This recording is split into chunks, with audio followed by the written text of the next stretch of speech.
நண்பர்களே, ஒன்று சொல்லுகின்றேன். சில கவிஞர்களை பற்றி பேசினால் நமக்கு வாய் வலிக்காது. எவ்வளவு வேண்டுமானாலும் பேசலாம். அத்தனை சரக்குகள் அவர்களிடத்திலே இருக்கும். அந்த மாதிரி ஒரு அற்புத கவிஞன் தான் கவியரசு கண்ணதாசன்.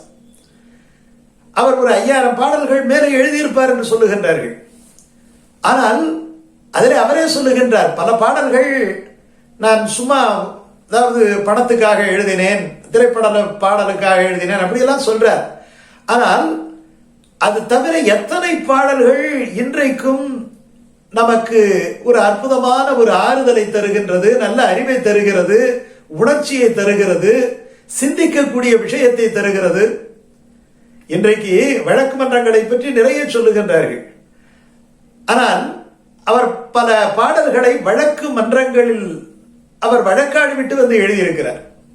அவர் தன்னுடைய வாழ்க்கை வரலாறை சொல்லுகின்ற பொழுது, நான் நிறைய ஏமாந்து விட்டேன், ஏமாற்றப்பட்டேன், எத்தனையோ பேருக்கு கையெழுத்து போட்டு கொடுத்தேன், ஆனால் என்னை கொண்டு போய் கோர்ட்ல நிறுத்திட்டாங்கிறார். அப்படி கோர்ட்ல அவர் எக்மோர் கோர்ட்ல ஒரு வழக்கை அவர் பார்த்து விட்டு வரும் பொழுதுதான் பட அதிபர், அதுவும் இந்த PS வீரப்ப ஆலயமணி படம் பாட்டை கேட்டு கேட்டு பார்க்கிறார். அது அவர் வேற விதமா சொல்றார். அரசியல் காரணங்களுக்காக வெளியில போயிட்டார், எழுதி தர முடியல. கடைசியில் அவர் வீட்டுக்கு போய் நெருக்கடி கொடுத்து எழுதிட்டு நான் வந்தேன் அப்படின்னு சொல்றார். ஆனால் அதுல பெரிய விஷயம் பாருங்க, PS வீரப்ப ஆலயமணிக்கு ஒரு பாட்டு, அந்த பாட்டு அதாவது அந்த கதாநாயகன் ஒரு தவறு செய்து விடுகின்றார். பிறகு அது தான் செய்த தவறு என்பதை உணர்ந்து கொண்டு தன்னுடைய வாழ்க்கையை முடித்துக் கொள்வதற்காக அவன் போகின்றான். அப்பொழுது அந்த சூழ்நிலையிலே எழுதப்பட்ட பாட்டு அப்படின்னு சொல்லுகின்றார்கள். அப்போ அந்த PS வீரப்பா, என்ன கவிஞரே, சும்மா நீங்க போட்டு இழுத்தடிச்சுக்கிட்டு இருக்கிறீங்க, எத்தனை நாளா அவங்க கிட்ட பாட்டுக்காக மல்லாடுறது, ஏதோ சட்டி சுட்டது கை விட்டதுன்னு எழுதிட்டு போறதை விட்டுட்டு என்னமோ பண்ணிக்கிட்டு இருக்கிறீங்களே அப்படின்னு சொன்ன உடனே அந்த வரியை வைத்துக்கொண்டே கவிஞர் எழுதினாராம், சட்டி சுட்டதடா, கை விட்டதடா, புத்தி கெட்டதடா, நெஞ்சை தொட்டதடா என்று. இந்த புத்தி கெட்டதுங்கிற வரியை அவர் பல கவிதைகளிலே உபயோகப்படுத்தி இருக்கிறார். முத்தம் என்றும் மோகம் என்றும் சத்தமிட்டு சத்தமிட்டு புத்தி கெட்டு போனது ஒரு காலம், ரத்தம் பற்றிய பின்பு வந்ததடி ஞானம். இந்த ஞானம் என்பது இருக்குது அல்லவா, இந்த ஞானத்தை குறித்து கண்ணதாசன் எத்தனை பாடல்கள் எழுதியிருக்கிறார் தெரியுமா? இந்த சட்டி சுட்டது என்கிற பாடலை பார்த்தீங்கன்னா ரொம்ப அற்புதமான வரி. எறும்பு தோலை உரித்து பார்க்க யானை வந்ததடா, இதயத்தோலை உரித்து பார்க்க ஞானம் வந்ததடா. என்ன அழகான வரி பாருங்க. இது ரொம்ப பேர் போட்டு குழப்புறாங்க. எறும்பு தோலை, எறும்புங்கிறது சின்னது, ஆனா சின்ன விஷயத்தை நம்ம நினைப்போம் அது பெரிய விஷயமா இருக்கும். எறும்புக்கு ஆன்மாவோடதான், யானைக்கு சின்னது எறும்பு, பெரியது யானை. ஆனா இரண்டுக்கும் இருக்கக்கூடிய ஒரே விஷயம் அந்த ஞானம் என்கிற விஷயம். அதுதான் சொல்றேன், ஆன்மா என்கிற விஷயம் ரெண்டுத்துக்கும் பொருத்தமானதுதான். அப்படி ஒரு விஷயம்.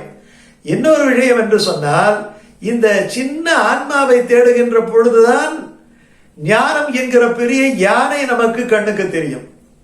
எது சின்ன எறும்பு என்கிற அதை தேடி போகும் போதுதான். ஏன்னா ஞானம் என்பது அது ஒரு சின்ன விஷயம்னு நினைக்கிறோம். அந்த சின்ன விஷயத்தை தேடும் பொழுதுதான் பிரம்மாண்டமான இந்த பிரபஞ்ச அறிவுன்னு சொல்றோம் இல்லையா, அந்த பிரபஞ்ச அறிவு நமக்கு கிடைக்கும். அதுக்கு எங்க போகணும், எங்க உரிச்சு பார்த்தா அது இருக்கும்? லோகாயுதம் வெளியில கிடையாது. அது எங்க இருக்கு? இதயத்தோலை உரித்து பார்க்க ஞானம் வந்ததடா. இது எத்தனை தத்துவ நூல்களை படித்தாலும் கூட மிக எளிதாக போகிற போக்கிலே எழுதிய ஒரு கதாநாயகனுக்காக எழுதிய வரிகளிலே இத்தனை தத்துவ செறிவு இருக்குமா? இத்தனை தத்துவ செறிவு இருப்பதற்கு என்ன இருக்கு? இந்த மாதிரி எத்தனை பாடல்களை தெரியுமா எழுதியிருக்கிறார். வாழ்க்கையில வாணி ஜெயராமுக்காக ஒரு பாட்டு, ரொம்ப அற்புதமான பாட்டு எழுதுறார். நம்பிக்கை கொடுக்கக்கூடிய பாட்டு. வாழ நினைத்தால் வாழலாம், வழியா இல்லை பூமியில் என்று சொன்ன அதே கண்ணதாசன் எல்லாருக்கும், இது மகாகவி காளிதாசனே எழுதியிருக்கிறார். யாருக்கும் வாழ்வுண்டு அதற்கு ஒரு நாள் உண்டு, அதுவரை பொறுப்பாயடா மகனே, என் அருகினில் இருப்பாயடா என்று. அதுதான் இந்த இடத்துல 7 சுரங்கள்ங்கிற பாடல்ல ஒரு அருமையான சரணம். அந்த சரணத்தை போல நம்ம பார்த்ததே கிடையாது.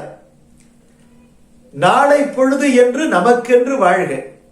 நாளை பொழுது வாரிய சொன்னார் இல்லையா, உன்னிலும் கீழே உள்ளவர் கோடி நினைத்து பார்த்து நிம்மதி தேடு. ஒரு நம்பிக்கையோடு வாழ்க்கையை வாழ வேண்டும். தத்துவத்தை சொன்னாலும் கூட வாழ்க்கையுடைய சிக்கல்களை பிரித்து அதில் இருந்து தப்பிக்கக்கூடிய வழியையும் கண்ணதாசன் சொல்லுகின்றாரு. வாணி ஜெயராம் என்ன அழகா தெரியுமா அந்த பாட்டை பாடி இருப்பாங்க. எவ்வளவு அற்புதம் தெரியுமா? நாளை பொழுது என்று நமக்கென்று வாழ்க, அதை நடத்த ஒருவன் உண்டு கோயிலில் காண்க. ஒரு நம்பிக்கை தானங்க. திருப்பதியில போயிட்டு லட்சம் பேர் போறான், கோடி பேர் போறான், ஒரு நாளைக்கு 60,000 பேர் போறான். என்ன நம்பிக்கையில போறான்? இதையும் கண்ணதாசன் எழுதியிருக்கிறார். திருப்பதி சென்று திரும்பி வந்தால் ஒரு திருப்பம் நேருமடா, உன் விருப்பம் கூடுமடா. நீ திறந்திட நினைக்கும் கதவுகள் எல்லாம் தானே திறக்குமடா. அதுதான் அவர் சொல்றாரு. நாளை பொழுது என்று நமக்கென்ன வாழ்க, அதை நடத்த ஒருவன் உண்டு கோயிலில் காண்க. வேளை பிறக்கும் என்று நம்பிக்கை கொள்க. வேளை பிறக்கும் என்று நம்பிக்கை கொள்க. எந்த வேதனையும் தீரும் மேகத்தை போல். மேகம் கொஞ்ச நேரம் இருக்கு, இருட்டிக்கிட்டு வரும். ரொம்ப அடர்த்தியா பெஞ்சாலும் எத்தனை மணி நேரம் பெய்யும்? ஒரு 4 நாள் பெய்யுமா, 3 நாள் பெய்யுமா?